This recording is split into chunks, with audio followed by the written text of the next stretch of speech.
Watersports instructors are service providers, which means helping guests to solve their problems or relieve them from a task.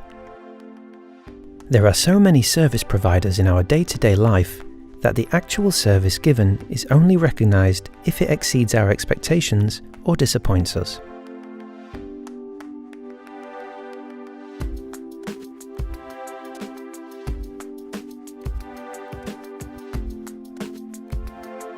Expectations are being created in many different ways, mainly by the marketing of the school, but also by the competition, word of mouth, the spot itself, and of course the experiences that guests already had, plus many more factors. A professional service provider at a Watersports centre has to know as precisely as possible what expectations his guests have, not only to fulfill them, but especially to exceed them.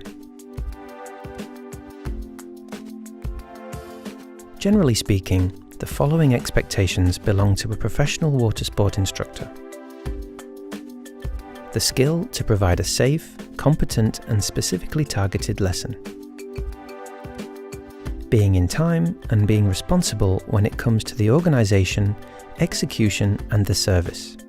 To be friendly, motivating and open to contact with the students and guests. As well as authenticity and leadership when it comes to teaching the sport. To make sure that you as a service provider will have long-term success, it is crucial that you permanently ask yourself what you could do to surprise your student positively. The possibilities for that are endless and can vary from small gestures to a well-thought-through plan, like building a little snack bar at the end of your trip. When we put all of that together, every service provider should ask themselves every day, what can I do today so I can positively surprise my guests?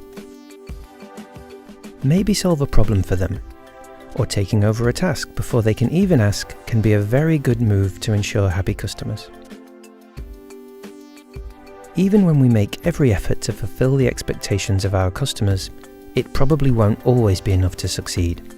The way you handle constructive criticism is relatively easy and, in our opinion, doesn't really need further explanation. It gets more difficult when customers are angry and are raising their voice at the counter.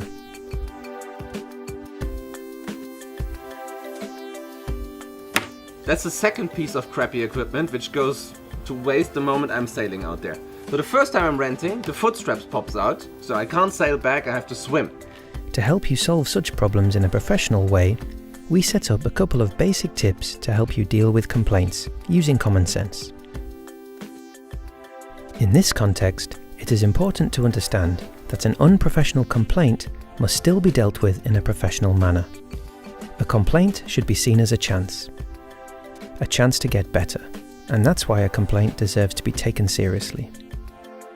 It shouldn't happen that I'm out there with your crappy equipment, have to swim for 2 hours and your staff doesn't even recognize, it doesn't even see that somebody is swimming. To help you maintain your calmness in an emotionally heated situation, we have set up a guideline to help deal with complaints. Always let the guest speak until they are finished, listening very carefully to make sure you truly understand the problem. Apologize that their expectations haven't been fulfilled. Seriously. I'm sorry, that really shouldn't happen. No, it should not happen, that's right. To solve the problem, make sure to move away from the counter and speak with the guest one-on-one. Together with the guest, you will have to look for a solution so that both sides will be satisfied. How many concessions are made in regards to resolving the matter is all up to you and the customer. Take into account that the negative experience usually makes more damage than the original claim of the guest. From all of these considerations regarding this subject, one of them is probably the most important. Good service is unique and will not be copied. Providing professional service should be seen as a chance to rise above the masses and be successful long-term. Your VDWS instructor team wishes you a lot of success and fun.